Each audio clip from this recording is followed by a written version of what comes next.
హల్లెలూయా. దేవునికి స్తోత్రం కలుగును గాక. మరొకసారి ప్రశస్తమైన దేవుని వాక్యాన్ని మీ మధ్యకి తీసుకురావడానికి దేవుడిచ్చిన గొప్ప అవకాశానికి వందనాలు చెల్లిస్తున్నాను. అందరూ బాగున్నారా? ప్రభు కృపలో వర్ధిల్లుతున్నారా? అనుదినం బైబిల్ చదువుతున్నారా? ప్రభు రాకడ సమీపంగా ఉంటున్నది. ప్రభు కొరకు మనం సిద్ధపడాలి. మీ అందరి కొరకు మేము ప్రతిదినం ప్రార్థన చేస్తూ ఉన్నాం. నిజంగా ఈ కార్యక్రమాలు మీకు ఉపయోగకరంగా మేలుకరంగా ఉన్నట్లయితే అనేక మందికి తెలియచేయండి, షేర్ చేయండి. తద్వారా ఆత్మీయ మేలులు అనేక మంది పొందుకునే విధంగా ప్రోత్సాహపరచండి. వాక్యంలోకి వెళ్ళక ముందు ప్రభు సహాయం కొరకే చిన్న ప్రార్థన చేసుకుందాం. మీరున్న చోట కళ్ళు మూసుకోండి. తప్పకుండా దేవుడు ఈరోజు మనతో మాట్లాడని అంటున్నాడు. కళ్ళు మూసుకుందాం.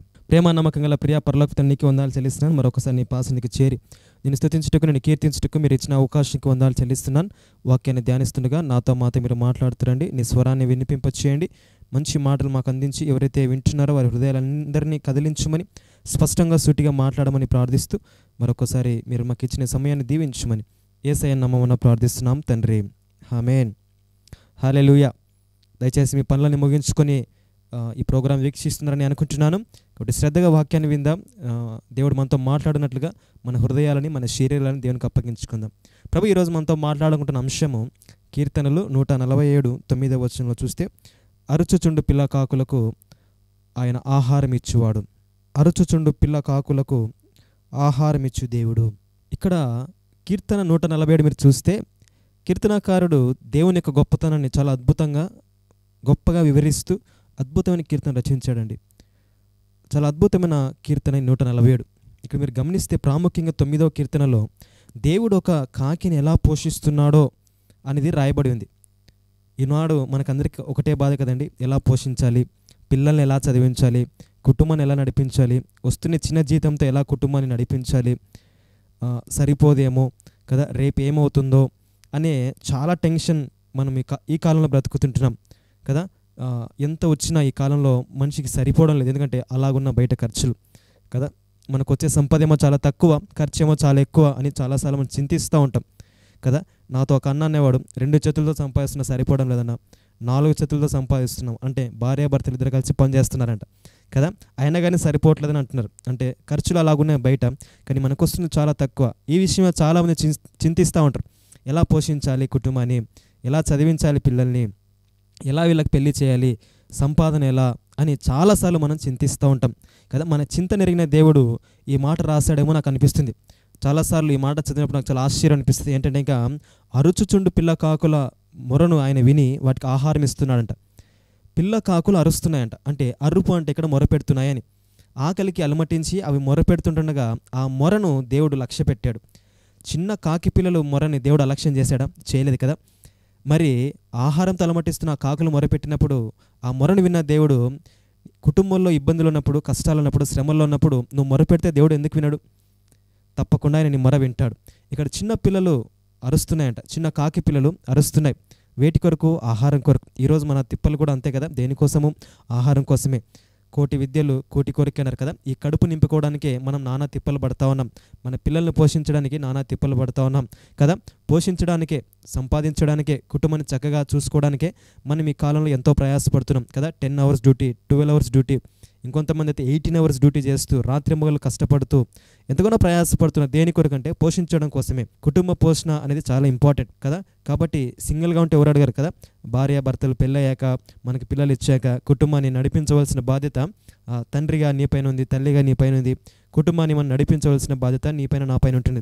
కానీ పోషించే విషయంలో చాలాసార్లు మనకు అనేక శ్రమలు, ఇరుకులు, ఇబ్బందులు, ఆర్థికపరమైన సమస్యలు, అనారోగ్యకరమైన సమస్యలు మనకు వచ్చినప్పుడు అసలు ఎలా నేను పోషిస్తాను అనే డైలమాలో మనం పడిపోయి చాలాసార్లు చింతిస్తూ ఉంటాం. ఇక్కడ దేవుడు సెలవిస్తున్నాడు, అయితే అరుచుచుండు పిల్ల కాకులకు ఆయన ఆహారం ఇస్తున్నాడంట. కాకి పిల్లలు అరుస్తున్నాయి, అర్థమవుతుందా? కాకి పిల్లలు అరుస్తున్నాయంట. ఆ కాకి పిల్లల మొరను దేవుడు అలక్ష్యం చేయకుండా లక్ష్య పెట్టాడు. మీరు బాగా గమనిస్తే ఈ పిల్ల కాకులు అరుస్తుంటే దేవుడు తల్లి కాకి ఆహారం సిద్ధపరిచాడు. ఎంత గొప్ప విషయం కదా. చిన్న గూటిలోండి ఈ కాకి పిల్లలు అరుస్తూ ఉంటే బయట ఆహారం కోసం వెతుకుతున్న తల్లి కాకి ఆహారం సిద్ధపరిచాడు. యోబు రాసిన గ్రంథం 38:41 మీరు చూస్తే, తిండి లేక తిరిగిలాడొచ్చు కాకి పిల్లలు దేవునికి మొరపెట్టినప్పుడు కాకి ఆహారం సిద్ధపరచువాడేవాడు కదా. తిండి లేక కాకి పిల్లలు దేవునికి మొరపెడుతున్నాయంట, కాకి ఆహారం సిద్ధపరచువాడంట. ఈ మాట నీకు నాకు గుణపాఠంగా మారాలి. ఏంటంటే ఇంకా తిండి లేక తిరిగిలాడుచున్న కాకి పిల్లలు దేవునికి మొరపెడుతున్నాయంట. కదా. చాలాసార్లు మనకి ఏదైనా కరువు వచ్చినప్పుడు, లేదంటే ఫైనాన్షియల్ ప్రాబ్లం వచ్చినప్పుడు, లేదంటే హెల్త్ ప్రాబ్లమ్స్ వచ్చినప్పుడు మనము సర్వసాధారణంగా మనుషుల వైపు తిరిగి చూస్తాం కదా. మనుషులను అడుక్కుంటాం, మనుషుల దగ్గర చేయి చాస్తాం. కానీ మనుషులు ఎవరు కూడా నమ్మదగినవారు కాదు. మనుషులు నీకు ఇస్తామంటారు కానీ ఎగ్గొడతారు. ఒకవేళ నీకు డబ్బులు ఇచ్చినా కానీ నీకు వడ్డీ మీద వడ్డేసి నీ ప్రాణాన్ని విసిగిస్తారు తప్ప నీకు సహాయం చేసేవాడు ఎవడు కనపడి ఇక్కడ కదా. ఈ కాలంలో అయితే ఫ్రీగా డబ్బులు ఇచ్చి చేతుల బదులు డబ్బులు ఇచ్చేవాడు ఎవడున్నాడు? ఎవడు లేడు కదా. అందరు కూడా వడ్డీకి అని చెప్పడము, లేదంటే ఫైనాన్షియల్గా వాళ్ళు నేను ఇబ్బంది పెట్టడానికి ప్రయత్నం చేస్తారు తప్ప నీకు ఎవరు సహాయం చేయరు కదా. చాలాసార్లు మనకు ఇబ్బంది కలగగానే మన బంధువుల వైపు, స్నేహితుల వైపు, లేదంటే ఇంకా ఏదైనా ఫైనాన్షియల్ కంపెనీస్ వైపు, బ్యాంక్స్ వైపు, లోన్స్ వైపు తిరుగుతూ ఉంటాం. కానీ మొట్టమొదటిగా నువ్వు చేయవలసిన పని ఏంటంటే ఇంకా ఈ కాకి పిల్లలు తిండి లేక తిరుగుతూ దేవునికి మొరపెట్టాయంట. దేవునికి మొరపెట్టే లక్షణం ఉన్నవాడు దేవుడు తప్పకుండా మన అవసరతలు తీరుస్తాడు. ఈ వాక్యం వింటున్న ప్రియ సహోదరి సహోదరుడా, కుటుంబం చాలా ఇబ్బందిగా ఉందనుకుంటున్నావా? అప్పుల పాలు అయిపోతుంది అనుకుంటున్నావా? దిక్కు లేదనుకుంటున్నావా? ఫైనాన్షియల్గా చాలా ఇబ్బందులు ఉన్నావా? వడ్డీలు కట్టలేక ఇబ్బంది పడుతున్నావా? లోన్లు తీసుకొని దాని మీద ఇంట్రెస్ట్ పడి చాలా ఇబ్బందులు వెళ్ళిపోతున్నావా? ఇంకా ఈ డబ్బులు కట్టలేను, ఈ అప్పులు కట్టలేను అని చెప్పేసి చచ్చిపోదాం అనుకుంటున్నావా? నువ్వు చివరికి ఒక ప్రయత్నం చేయి. ఏంటంటే ఇంకా దేవునికి మొరపెట్టు. మనుషులు నమ్ముకొని నష్టపోయావు కదా, మనుషులు సహాయం చేస్తారని చాలా బాధపడ్డావు కదా. ఒకటే మాట చెప్తున్నాను, ఏంటంటే ఇంకా దేవుని మొరపెట్టు, దేవుడు తప్పకుండా నీకు సహాయం చేస్తాడు. ఒక చిన్న కాకి పిల్ల దేవునికి మొరపెడుతుందండి. మనుషులం మనం చాలాసార్లు దేవునికి మొరపెట్టాం కదా. కాకికున్న తెలివి మనిషికి లేదు, కాకి పిల్లకున్న జ్ఞానము మనిషికి లేదు. కాకికి తిండి లేక తిరుగుతుంటే దేవునికి మొరపెట్టిందంట. కాకి పిల్లలు గూట్లోండి మొరపెడితే తల్లి కాకికి దేవుడు ఆహారం సిద్ధపరిచాడు. ఎంత అద్భుతం కదా. ఇంట్లో ఉండి నువ్వు ప్రార్థన చేయి, నీ భర్తకు దేవుడు సహాయం చేస్తాడు. ఇంట్లో అందరూ కలిసి ఫ్యామిలీ ప్రేయర్ చేయండి, దేవుడు మీ అవసరాలు తీరుస్తాడు, మీ అక్కర్లు తీరుస్తాడు. దేవుడు కరువులో నుండి నేను బయటికి తీసుకొని వస్తాడు. మన దేవుడు నువ్వు నేను కరువులో ఉండాలని ఆశించే దేవుడు కాదు. నువ్వు నేను వర్ధిల్లాలని, నువ్వు నేను ఆశీర్వదించబడాలని, మనము నూరంతల ఫలం పొందాలని దేవుని యొక్క ఆశ. అయితే ఎప్పుడైనా సరే కష్టకాలం వచ్చినప్పుడు, శ్రమకాలం వచ్చినప్పుడు, కరువు కాలం వచ్చినప్పుడు మనం దేవుని వైపు చూడాలని దేవుని యొక్క ఆశ. అంతకుమించి ఇంకేం లేదు. కాకిపిల్ల వెళ్ళి వేటాడచ్చు, కాకిపిల్ల వెళ్ళి తిరగచ్చు, లేదంటే తను ఏదైనా తన పని చేసుకోవచ్చు. కానీ ఆకలి కాగానే కాకిపిల్ల ఎవరి వైపు చూస్తుంది? దేవుని వైపు చూస్తుంది. కానీ మనుషులు ఏం చేస్తామంటే ఇంకా మనకు అవసరత రాగానే, అక్కర రాగానే మనుషుల దగ్గర చేయి చాస్తాము. చేయి చాచిన మనకి భంగం కలుగుతుంది, అంటే ఎదిరింపు కలుగుతుంది కదా. అప్పు కోసం ఇంటికి వెళ్తాం, లేదు పోని తలుపేసేస్తారు చాలామంది. కొంతమంది అయితే రేపు ఇస్తామని 10 సార్లు మనం వాళ్ళ ఇంటి చుట్టూ తిప్పుకుంటారు తప్ప మనకు సహాయం చేయరు. తిరిగి మన కాళ్ళు అరిగిపోవాలి తప్ప వాళ్ళ దగ్గర నుంచి మనకు అనుకున్న సహాయం రాదు కదా. అటువంటి స్థితిలో మనుషులు ఉంటారు. కానీ దేవుని వైపు తిరిగితే దేవుడు ఏ కరువు అయితే వెళ్తున్నావో, ఏ ఇబ్బంది గుండా అయితే వెళ్తున్నావో, ఆ ఇబ్బంది గుండా దేవుడు నీకు విడుదల ఇవ్వడానికి సమర్థుడుగా ఉంటున్నాడు. అయితే నువ్వు చేయవలసిన ఏంటంటే ఇంకా నువ్వు దేవుని వైపు తిరిగి కేకలు వేయాలి, అరవాలి. అరుచుచుండు కాకి పిల్లలకి. కాకులు ఏం చేస్తున్నాయి? కాకి పిల్లలు ఏం చేస్తున్నాయి? గూటిలో ఉండి అరుస్తున్నాయి. నువ్వు కూడా దేవుని గూటిలోకి వచ్చి అరచాలి. సంఘం అనే గూటిలోకి వచ్చి అరవాలి. ఇల్లు అనే గూటిలోకి వచ్చి నువ్వు అరవాలి. ఇన్సెన్స్ ప్రార్థన చేయాలి, దేవునికి మొరపెట్టాలి. ప్రభువా నా అవసరత ఇది, ప్రభువా నా అక్కరేది, నాకు కావాల్సినది అని దేవుని అడిగితే, మొరపెడితే, ప్రార్థన చేస్తే దేవుడు నీకు సహాయం చేయడానికి సిద్ధంగా ఉంటున్నాడు. అరుచుచుండు కాకి పిల్లలకి ఆయన ఆహారం ఇచ్చి దేవుడుగా ఉంటున్నాడు. ఎంత గొప్ప విషయం ఇది కదా. దేవుని వాక్యం సెలవిస్తుంది, సర్వ సృష్టి ఆయన దయ కొరకు కనిపెడుతుందంట. సర్వ సృష్టి ఆయన దయ కొరకు కనిపెడుతుంది. నేను చాలాసార్లు గమనించాను, మీరు ఎప్పుడైనా గమనించలేదో, కాకి పిల్ల కానీ కాకి కానీ నీళ్ళు తాగేటప్పుడు అవి నీళ్లు తాగి ఆకాశం వైపు కన్నులెత్తి గుట్క మింగేస్తుంది అనమాట. కోడిని మీరు ఎప్పుడైనా చూడండి, పక్షులు ఏవైనా అంతే, నీళ్లు త్రాగుతాయి, ఆకాశం వైపు కన్నులెత్తి అవి గుట్క మింగుతాయి. ఎందుకు తెలుసా? మాకు నీళ్ళు ఇచ్చిన స్తోత్రమని అవి ఆకాశం వైపు కన్నులెత్తి దేవుని స్తుతిస్తాయంట కదా. పక్షులు చూడండి, అవి దేవుని స్తుతిస్తాయి, వాటి కలిగిన దాన్ని బట్టి అవి స్తుతిస్తాయి. సర్వ సృష్టి కూడా, సర్వజీవులు కూడా యేసుక్రీస్తు యొక్క దయపైన కనిపెడుతున్నాయంట. బైబిల్లో మీరు చూస్తే కీర్తనలు 104:27 మీరు చూస్తే, తగిన కాలంలో నీవు వాటికి ఆహారం ఇచ్చేదవు, ఇవన్నీ నీ దయ కొరకు కనిపెట్టుచున్నవి. చూసారా, సర్వజీవుల కన్నులు ఆయన దయ కొరకు కనిపెడుతున్నావా? దేవుని దయ కొరకు అవసరత రాగానే పరిగెడుతున్నావా? లేకుంటే దేవుని దయ కొరకు కనిపెడుతున్నావా? సర్వజీవుల కన్నులు దేవుని దయ కొరకు కనిపెడుతున్నాయి. ఎందుకంటే తగిన కాలంలో సహాయం చేసే దేవుడు. సర్వజీవుల కన్నులు ఆయన దయ కొరకు కనిపెడుతున్నాయి. ఆయన దయలేనిదే మనం బ్రతకలేం ప్రియుడు, అది గుర్తుపెట్టుకో. ఆయన దయలేని క్షణం, ఆయన కృపలేని క్షణం మనం ఊహించలేం, మనం బ్రతకలేం. ఆయన ఇస్తున్న గాలి, ఆయన ఇస్తున్న ఆహారము కదా, ఇవన్నీ ఆయన ఇచ్చినవే. ఆయన ఇస్తున్న ఆహారం ఇవన్నీ మనం తింటున్నాం కదా, పీలుస్తున్నాం, ఇవన్నీ ఆయన దయనే, ఆయన కనికరమే.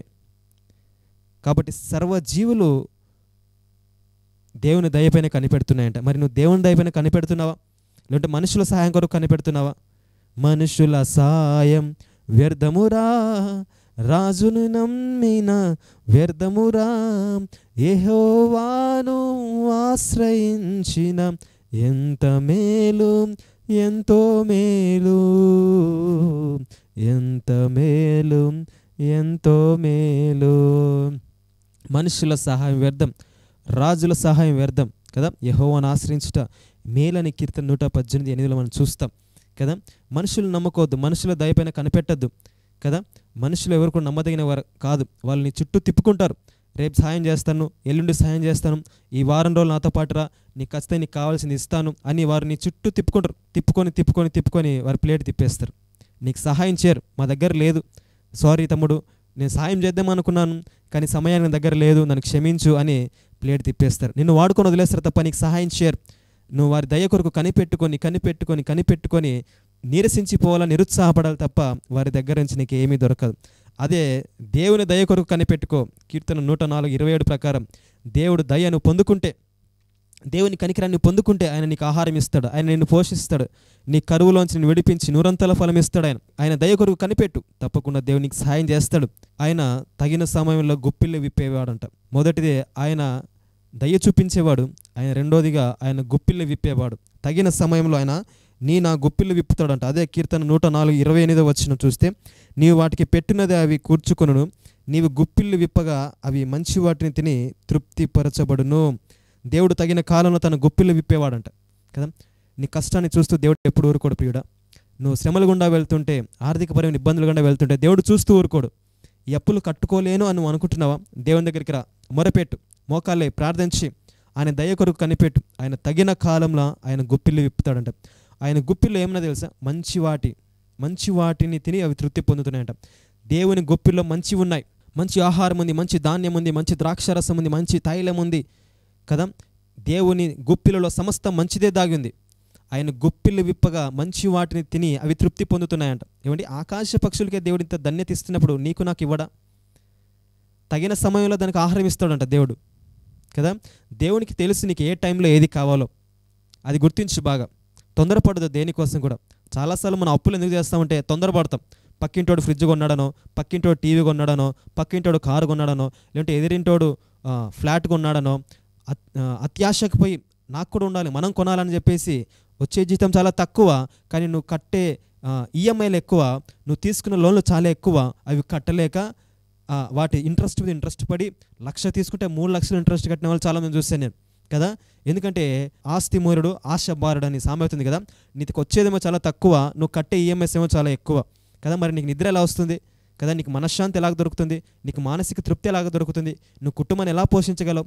నీకు వచ్చే జీతం అంతా, నీకు వచ్చే సంపద అంతా 1వ తేదీ 2వ తేదీ లోపల నువ్వు ఈఎంఐలు కట్టేస్తూ ₹1 కూడా జోబులో లేకుండా ఉంటే మిగిలిన 28 రోజుల సమయం ఎలా గడుపుతావు? ఎలా కుటుంబాన్ని పోషించగలవు? నీకు వస్తున్న జీతం మొదటి 2 రోజులనే నువ్వు ఈఎంఐలు కట్టేస్తే మిగిలిన 28 రోజులు నువ్వు పోషించడానికి మళ్ళీ అప్పు చేయాల్సి వస్తుంది. ఆ అప్పును కట్టడానికి ఇంకొక అప్పు చేయాల్సి వస్తుంది కదా. ఎందుకు ఇవన్నీ వస్తున్నాయి? మనిషి యొక్క ఆశను బట్టి, దురాశను బట్టి. వెయిట్ చేయి, దేవుడు ఇచ్చేంతవరకు వెయిట్ చేయి. తగిన కాలం కొరకు కనిపెట్టు. దేవుడు నీకు మంచి వాటిని ఇస్తానని వాగ్దానం ఇస్తున్నాడు. తగిన కాలం వరకు నువ్వు ఎదురు చూస్తే, నీ రైట్ టైం వరకు నువ్వు ఎదురు చూస్తే దేవుడు మంచి వాటిని, శ్రేష్టమైన బహుమానం నీకు ఇస్తానని వాగ్దానం ఇచ్చాడు. నమ్ముతున్నావా? తొందరపడద్దు. పక్కోడు ఎదిగిపోతున్నాడు, నేను ఇక్కడే ఉన్నాను చింతించద్దు. తగిన సమయంలో ఆయన నేను హెచ్చిస్తాడు. వెయిట్ చేయి. తగిన సమయంలో ఆయన గుప్పిళ్ళు విప్పుతాడు. ఆ గుప్పిలలో నీకు అన్నీ మంచిగా దొరుకుతాయి. వెయిట్ చేయి. ఆయన చెడ్డ ఈవులు ఇచ్చే దేవుడు కాదు, మంచి ఈవులు ఇచ్చే దేవుడు మన దేవుడు. నమ్ముతున్నావా? నమ్ము ప్రియుడా. ఈ వాక్యం వింటుండగా దేవుడు నీతోనే మాట్లాడుతున్నాడేమో. తగిన సమయం కొరకు వెయిట్ చేయి. ఆయన ఆశీర్వదించే వరకు వెయిట్ చేయి. తొందరపడద్దు. లేని దాని కొరకు ప్రాకులాడద్దు. ఉన్నదాంతో తృప్తి కలిగి జీవించు. దేవుడు తప్పకుండా నేను ఆశీర్వదిస్తాడు. దేవుడు తప్పకుండా నేను హెచ్చిస్తాడు. ఆయన గుప్పిళ్ళు విప్పగా మంచి వాటిని తిని అవి తృప్తి పడుతున్నాయంట. దేవునికి మంచి వాటిని ఇస్తాడు, మంచి భార్యని ఇస్తాడు. వివాహ సమయం వస్తుందా? ఎదురు చూడు. వానికి పెళ్ళి అయిపోయింది, వీనికి పెళ్ళి అయిపోయిందని చింతించద్దు. సరైన సహాయం కొరకు దేవుడు నీకు ద్వారం తెరుస్తాడు. మంచి భార్య మంచి భర్తను ఇచ్చిన వరకు ఎదురుచూడు, లేదంటే మంచి ఇల్లు ఇచ్చిన వరకు ఎదురుచూడు. తొందరపడద్దు, అప్పులు చేసి తిప్పలకి వెళ్ళొద్దు, చాలా జాగ్రత్తగా ఉండి ప్రియుడా. కాబట్టి మొదటిది సర్వజీవుల కన్నులు ఆయన దయ కొరకు కనిపెడుతున్నాయంట, కీర్తన 104:27 వచనం. రెండోదిగా దేవుడు తగిన కాలంలో తన గుప్పిళ్ళు విప్పుతున్నాడంట. ఆ గుప్పిలలో ఏమున్నాయి? మంచి వాటిని తిని అవి తృప్తి పొందుతున్నాయి. పక్షులు ఆయన దయ కొరకు కనిపెడుతున్నాయి. పక్షులు ఆయన గుప్పిల్లో ఏముంది? మంచి వాటిని తిని తృప్తి పొందుతున్నాయంట. ఆయన గుప్పిళ్ళ వైపు చూస్తున్నాయి, దేవుని చేయి వైపు చూస్తున్నాయి పక్షులు. పక్షులు ఎప్పుడైనా చూడండి మీరు, అవి ఆకాశం వైపు తేరి చూస్తాయి, ఆకలి అయితే కదా, అంటే దేవుడే సహాయం చేయాలని ఆయన గుప్పిళ్ళ వైపు చూస్తున్నాయి కదా. ఉదాహరణకు చిన్నపిల్ల ఉందనుకోండి, ఆ చిన్నపిల్లకి మీరు చాక్లెట్స్ తీసుకొచ్చారనుకోండి, మీరు చేతులు ఎలా పెట్టుకుంటే ఆ అమ్మాయి మీ చేతి వైపు చూస్తూ ఉంటుంది కదా, చేతిలో ఏం తెచ్చాడో నాన్న అని కదా. చాలామంది తల్లిదండ్రులు డ్యూటీకి వెళ్ళి 6 o'clock 5:30కి ఇంటికి వచ్చేటప్పుడు ఏదైనా క్యారీ తీసుకొని వస్తూ ఉంటే, ఏదైనా స్వీట్ బాక్స్ తీసుకొని వస్తుంటే పిల్లలు చేతి వైపే చూస్తారు. డాడీ ఏం తీసుకొచ్చాడు ఈరోజు, మాకు స్వీట్స్ తెచ్చాడా, కేక్ తెచ్చాడని ఆశతో చేయి వైపు చూస్తూ ఉంటారు. ఇక్కడ పక్షులు దేవుని గుప్పిళ్ళ వైపు చూస్తున్నాయట. మరి నువ్వు ఎవరి వైపు చూస్తుంటున్నావు? దేవుని గుప్పిళ్ళ వైపు చూస్తున్నావు. దేవుని గుప్పిళ్ళ వైపు చూస్తే ఆ గుప్పిలలో ఏమున్నాయి? మంచి ఉన్నాయి, చాలా మంచి ఉన్నాయి. లోకమంతా నీకు చెడ్డదిస్తుంది కదా. ఈఎంఐలు తీసుకోండి, మీకు లోన్ ఇస్తాం, 0 interest అని మీకు ఆశ చూపిస్తాయి కదా. మనం ఏమనుకుంటాం, 0 interest కదా, మనం కట్టుకోగలం కదా అని మనం అనుకుంటాము. ఒక నెల ఉన్న స్థితి ఇంకో నెల ఉండదండి కదా. ఆ ఈఎంఐ కట్టడానికి నువ్వు నానా తిప్పలు పడాల్సి వస్తుంది. అదే తగిన సమయం కొరకు నువ్వు కనిపెట్టు, దేవుని గుప్పిళ్ళు విప్పేంత వరకు కనిపెట్టు, మంచి వాటిని, శ్రేష్టమైన వాటిని దేవుడు నీకు ఇస్తాడు, అది గుర్తించు. కాబట్టి దేవుని దయ కొరకు కనిపెట్టు. రెండోది ఆయన గుప్పిళ్ళ వైపు చూడు, ఆయన మంచి వాటిని ఇవ్వడానికి సిద్ధంగా ఉంటున్నాడు. అలాగే మీరు చూస్తే కీర్తన 145:16 వచనంలో కూడా చక్కటి మాట ఉంటుంది. కీర్తన 145:16 వచనంలో, నీవు నీ గుప్పిళ్ళు విప్పి ప్రతి జీవి కోరికను తృప్తిపరచుచున్నావు. చూసారా, ఆయన గుప్పిళ్ళు విప్పి ప్రతి జీవి యొక్క కోరికను తృప్తిపరుస్తున్నట్ట. ఆయన గుప్పిళ్ళు విప్పితే ఎలా ఉంటుందంటే ఇంకా ఆశీర్వాదమే. ఆయన గుప్పిళ్ళు విప్పితే ఎలా ఉంటుందంటే ఇంకా దీవెనే, వర్షంలా కురుస్తుందంట. ఆయన గుప్పిళ్ళు విప్పితే ప్రతి జీవి కోరికను ఆయన తీర్చేవాడంట. కీర్తన 145:16 వచనం మీరు చూస్తే, నీ యొక్క కోరికను యావత్తు ఆయన ఫలింపజేస్తానని వాగ్దానం ఇచ్చాడు. నువ్వు చేయవలసిన ఒకటి, ఆయన గుప్పిళ్ళ వైపు చూడు, ఆయన దయ కొరకు కనిపెట్టు. ఆయన నీకు మంచి ఈవుల్ని ఇస్తాడు, మంచి వాటితో నువ్వు తృప్తిపరచబడతావు. ఈ లోకమంతా నీకు చెడ్డ వాటిని ఇస్తుంది, ఈ లోకమంతా నీకు చెడ్డదే ఇస్తుంది, దానివల్ల నువ్వు నష్టపోవాల్సి వస్తుంది. ఒకానొక టైంలో చాలామందిని ఈరోజు మనం చూస్తున్నాం, ఫైనాన్షియల్ ప్రాబ్లమ్స్ వల్ల చేసిన అప్పులు కట్టలేక స్తోమతకి మించి అప్పులు చేసి ఆత్మహత్య చేసుకుంటున్న వాళ్ళు చాలామందిని చూస్తుంటున్నాం. చాలా జాగ్రత్త ప్రియుడా, స్తోమతకి మించి నువ్వు ఖర్చులు పెట్టుకోవద్దు, చాలా జాగ్రత్తగా ఉండు. దేవుడు ఇచ్చిన దాంతో తృప్తి పొందు, చక్కగా జీవించు, తగిన సమయం కొరకు కనిపెట్టు. దేవుడు తప్పకుండా ది బెస్ట్ నీకు ఇస్తాడు. లేని వాటి కొరకు ఆశపడద్దు, లేని వాటి కొరకు పరిగెత్తకూడదు. దేవుడు ఇచ్చిన దాంతో తృప్తి పొందు. తగిన సమయంలో ఆయన గుప్పిళ్ళు విప్పి ప్రతి కోరికను తీరుస్తాడు, నీకున్న ఆశనంతా తీరుస్తాడు దేవుడు. ఆయన నిన్ను నన్ను ప్రేమిస్తున్నాడు కదా, ఆయన నిన్ను నన్ను ప్రేమిస్తున్నాడు కాబట్టి నీకు ఏది కావాలో నాకు ఏది కావాలో ఆయనకు బాగా తెలుసు. కాబట్టి ఆయన గొప్పగా నేను ఆశ్రయిస్తాడు, గొప్పగా నేను దీవిస్తాడు. కాబట్టి ఆకాశ పక్షులు అరుచుచుండు పిల్ల కాకులకి ఆయన ఆహారం ఇస్తున్నాడట. ఆ పిల్ల కాకుల మొరను విని దేవుడు తల్లి కాకికి ఆహారం సిద్ధపరిచాడు.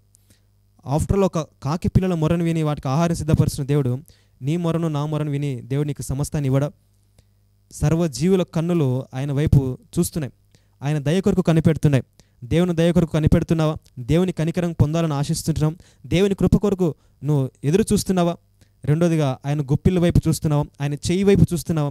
ఆయన చేతిలో, ఆయన గుప్పిల్లో మంచి వాటిని పట్టుకున్నాడు నీకు ఇవ్వాలని. అది ఎప్పుడంటే తగిన సమయంలో నీకు ఇవ్వాలని. నీకు ఏది ఎప్పుడు కావాలో ఆయనకు బాగా తెలుసు. కాబట్టి ఆయన అన్యాయం చేయవుడు కాదు, మంచి వాటిని నీ కొరకు సిద్ధపరుస్తున్న దేవుడు. కాబట్టి వెయిట్ చేయి, ఎదురు చూడు. అనవసరమైన ఆడంబరాలకు పోయి జీవితాన్ని నాశనం చేసుకోవద్దు ప్రియుడా. దేవుడు హెచ్చరిస్తుంటున్నాడు. ఈ వాక్యం వీటిని మీలో ఎవరైనా సరే అనవసరమైన ఆడంబరాలకు వెళ్ళి, లేనిపోని భోగాలకి వెళ్ళి చాలా ఇబ్బందులు పడుతున్నారేమో, దేవునితో మాట్లాడుతున్నాడు. ఇప్పటికైనా మించిపోయింది లేదు. ఇక నుంచి ప్రభు కొరకు కనిపెట్టు, ఆయన దయ కొరకు కనిపెట్టు, ఆయన గుప్పిళ్ళ వైపు చూడు, ఆయన చేతుల వైపు చూడు. ఆయన నీకు మంచి వాటిని ఇవ్వడానికి సిద్ధంగా ఉంటున్నాడు. కాబట్టి దేవుడు ఈ వాక్యం వింటుండగానే ప్రభు చిత్తమైతే మీ ప్రతి అప్పును దేవుడు తీర్చబోతుంటున్నాడు. మోకాలేసి ప్రార్థన చేయి, ఆకాశం వైపు కన్నులెత్తి ప్రార్థన చేయి. దేవా నాకు సహాయం చేయి, బుద్ధి లేక చేస్తానని మోకరించి ప్రార్థన చేయి.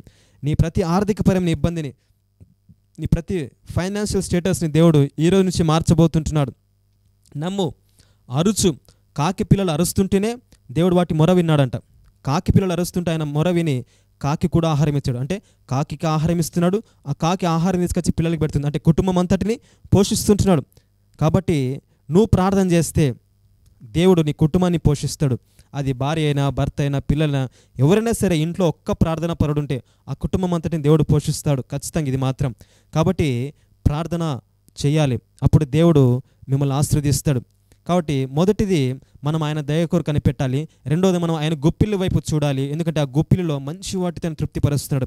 ప్రతి జీవి యొక్క కోరికను కీర్తన 145:16 ప్రకారం ప్రతి జీవి కోరికను ఆయన తృప్తిపరుస్తుంటున్నాడు, ఆయన తీరుస్తుంటున్నాడు. కాబట్టి నువ్వు నేను ఆయన కొరకు కనిపెడదాం. చూడండి, మూడవదిగా మనం చూస్తే మత్తయి రాసిన సువార్త 6:26లో మీరు అక్కడ చూసినట్లయితే ఇంకా అక్కడ పక్షులు విత్తవు కోయవు కానీ వాటిని దేవుడు పోషిస్తున్నాడు అని మనకు అక్కడ రాయబడి ఉంటుంది. నిజమే కదా? పక్షులు ఏమైనా విత్తుతున్నాయా? అవి ఏమన్నా దున్నుతున్నాయా? అవి ఏమన్నా కానీ కోస్తున్నాయా? ఏం చేయవు, కానీ వాటిని దేవుడు పోషిస్తున్నాడు కదా. వాటికి ఏ సమయంలో ఏది కావాలో, ఏ సమయంలో ఏ ఆహారం కావాలో, ఏ పక్షికి ఏ ఆహారం కావాలో దేవునికి బాగా తెలుసు. ఏమండి, ఇంచుమించుగా ఈ లోకంలో చాలా రకాల పక్షులు ఉన్నాయని చెప్తారు కదా. ప్రతి పక్షికి రకరకాల ఆహారాలు కావాలి. అన్ని పక్షులు ఒకే ఆహారం తినవు. పావురము కేవలం శుద్ధత కలిగిన ఆహారం తింటుందట, కానీ అదే కాకి సర్వ పాపిష్టికరమైన ఆహారాన్ని తినేస్తుంది కదా. దేవుడు కాకిని పోషిస్తున్నాడు, పావురాన్ని పోషిస్తుంటున్నాడు కదా. దేవుడు రకరకాల జీవులను పోషిస్తున్నాడు కదా. సింహాన్ని పోషిస్తున్నాడు, ఇంటి దగ్గర కుక్కను పోషిస్తున్నాడు. సర్వజీవులను ఆయన పోషిస్తున్నప్పుడు నిన్ను నన్ను పోషించడం.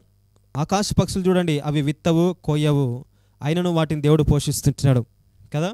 దేవునికి తెలుసు నిన్ను ఎలా పోషించాలో. టెన్షన్ తీసుకోవద్దు. దేవుడు ఆ మాట ఎందుకున్నాడు? మత్తయి రాసిన సువార్త 6:26 అధ్యాయంలో మీరు టెన్షన్ తీసుకోవద్దు, మీరు చింతించొద్దు, రేపు ఏం జరుగుతుందని ఎక్కువ ఆలోచించొద్దు. ఆకాశ పక్షులు చూడండి, అవి ఎంత లైట్గా బ్రతుకుతున్నాయో. ఎక్కువ పరిగెత్తద్దు. నీకు ఏది కావాలో, ఏ టైంలో ఏది ఇవ్వాలో, నీకు ఏది బెస్ట్ నాకు బాగా తెలుసు, అది నేను ఇస్తాం. ఆకాశ పక్షులు చూడండి, అవి ఏం పని చేయవు, కానీ వాటికి నేను ఆహారం ఇస్తున్నా, అవి పోషించబడుతున్నాయి. కాబట్టి నేను కూడా నిన్ను పోషిస్తాను, ధైర్యంగా ఉండు. యోసేపును ఐగుప్తు దేశంలో పోషించిన దేవుడు, ఏలియాను కర్మేల్ పర్వతం దగ్గర కెరీతు వాగు దగ్గర కాకులతో పోషించిన దేవుడు, ఇశ్రాయేల్ ప్రజలను అరణ్యంలో మన్నాతో పోషించిన దేవుడు మన దేవుడు కదా. ఇస్సాకు కరువు దేశమందు విత్తనం విత్తగా నూరంతల ఫలం ఇచ్చిన దేవుడు మన దేవుడు కదా. చుట్టూ కరువు ఉన్న, చుట్టూ ఎటువంటి పరిస్థితులు ఉన్నా కానీ దేవుడు భక్తులను పోషించడగా మనం బైబిల్లో చూస్తాం కదా. నీ చుట్టూ ఎలాంటి స్థితులు ఉన్నా, నువ్వు ఎలాంటి పరిస్థితులు ఎదుర్కొంటున్నా కానీ దేవుడు నిన్ను పోషించగల సమర్థుడు. నమ్ముతున్నావా? ఆకాశ పక్షులను పోషించే దేవుడు నిన్ను నన్ను పోషించడా? ఆయనకు అది పెద్ద లెక్కన. తన పోలిక చొప్పున నిన్ను నన్ను చేస్తున్నాడు కదా. నీకు ఏది కావాలో, ఏ సమయంలో ఏ సహాయం చేయాలో దేవునికి చాలా బాగా తెలుసు. ఆయన మనసు తల్లి లాంటి మనసు. తల్లికి తెలుసు కదా, బాబుకి ఏ టైంలో ఏది పెట్టాలో కదా, ఏ టైంలో ఏ పని చేయాలో, ఇది తల్లికి బాగా తెలిసి లోకల్. అలాగే యేసుక్రీస్తు కూడా తల్లి మనసు, తండ్రి మనసు. ఆయన నీకు నాకు కావలసిన ప్రతి విధమైన అవసరం తీర్చే దేవుడు. కాబట్టి ఆకాశ పక్షులను చూసి ధైర్యం తెచ్చుకో, చింతించవద్దు, టెన్షన్ తీసుకోవద్దు, ఎక్కువ ప్రెషర్ తీసుకోవద్దు. దేవుడు నీ పక్షాన ఉన్నాడు, ఆయన పోషించే దేవుడు. సమయానికి నీకు ఏది కావాలో తగిన సమయానికి నువ్వు దేవునికి మొరపెడితే నీకు సహాయం చేయడానికి సిద్ధంగా ఉంటున్నాడు. కాబట్టి ఈ వాక్యం వింటుండగా ప్రియ సహోదరి సహోదరుడా, ఎలా పోషించుకోవాలి నా కుటుంబం అని చింతిస్తున్నావా? ఎలాగా సంపాదించాలి నా కుటుంబం అనుకుంటున్నావా?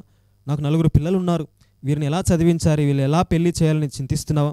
ఒకవేళ ఆడపిల్ల ఉంటున్నట్లయితే ఎలాగా నేను పెళ్లి చేయాలి, ఎలాగా ఈ అమ్మాయిని ఇంట్లోంచి పంపించాలి అని దిగులు చెందుతున్నావా? ఒక పూట తిని ఒక పూట లేని స్థితిలో ఉంటున్నావా? అప్పులు చేసి సంసారాన్ని కాపురాన్ని బజార్కి పడేసుకున్నావా? దిగులు చెందద్దు. దేవునికి ఇంకొక అవకాశం ఇస్తున్నాడు. ఈ వాక్యం వింటుండగానే అరుచుచుండు పిల్ల కాకులకు ఆహారం ఇచ్చి దేవుడు ఆయన. కాబట్టి కాకి పిల్లకు ఆహారం ఇస్తున్న దేవుడు నీకు నాకు ఆహారం ఇవ్వడా? ధైర్యంగా ఉండు, నమ్మిక ఉంచు, విశ్వాసంతో ప్రార్థించి దేవుని దగ్గరికి రా. నువ్వు కూడా కాకి పిల్లలాగా ప్రార్థించి దేవుని దయ కొరకు కనిపెట్టు. దేవుని హస్తం వైపు చూడు, ఆకాశం వైపు చూడు, ఆయన గుప్పిళ్ళ వైపు చూడు. ఆయన గుప్పిలలో మంచి వాటిని పట్టుకున్నాడు నీకు మంచి వాటిని ఇవ్వడానికి. తగిన సమయం కొరకు కనిపెట్టు, తగిన సమయంలో దేవుడిని హెచ్చిస్తాడు. ఆకాశ పక్షులను చూడు, అవి విత్తవు కోయవు, అయినప్పటికీ అవి పోషించబడుతున్నాయి, ప్రభువు మీద ఆధారపడుతున్నాయి. కాబట్టి నువ్వు నేను కూడా ప్రభువు మీద ఆధారపడితే ఆయన నిన్ను నన్ను పోషించడానికి సిద్ధంగా ఉంటున్నాడు, నిన్ను నన్ను దీవించడానికి సిద్ధంగా ఉంటున్నాడు. కాబట్టి ఆకాశ పక్షులను చూసి ధైర్యం తెచ్చుకో, చింతించద్దు, భయపడద్దు.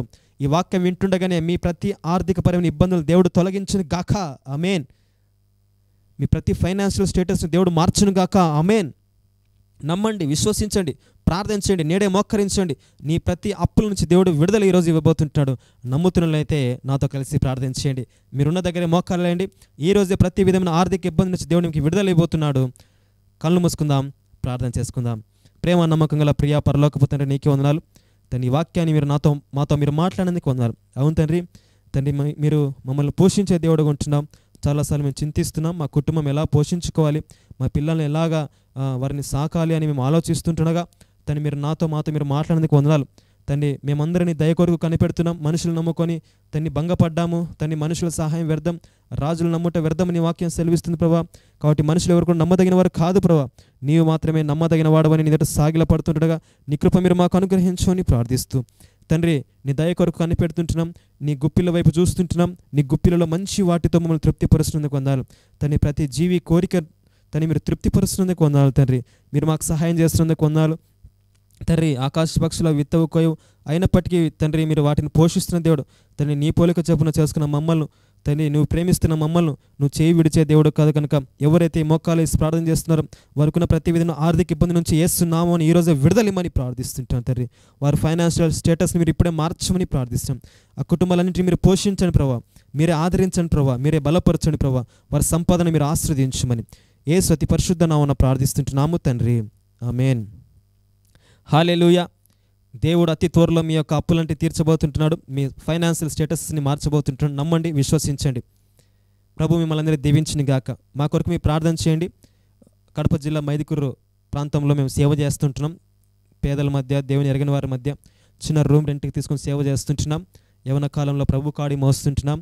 అయితే మాకు సొంత మందిరం లేదు, కానీ మీరందరూ ప్రార్థన చేయండి. ప్రభు మిమ్మల్ని ప్రేరేపిస్తే మీరు సహకరించాలనుకుంటే కింద మా నెంబర్ ఉంది, దానికి మీరు సహకరించవచ్చు. లేకుంటే మీరు ప్రార్థన కొరకు దాన్ని సంప్రదించవచ్చు. మేము తప్పకుండా మీ కొరకు అనుక్షణం ప్రార్థన చేస్తూ ఉంటాం. నిజంగా ఈ కార్యక్రమాలు మీకు ఉపయోగకరంగా ఉన్నట్లయితే అనేక మందికి దయచేసి మీరు తెలియచేయండి, అలాగే షేర్ చేయండి. తద్వారా అనేక మంది ఆత్మీయమైన దీవెనలు పొందుకునే విధంగా మీరు సహకరించిన వారు అవుతారు. ప్రభు మిమ్మల్ని దీవించును గాక. ప్రభు చిత్తమైతే మరొకసారి మనం కలుసుకునేంత వరకు ప్రభు కృప మనందరికీ తోడైండును గాక. ఆమేన్.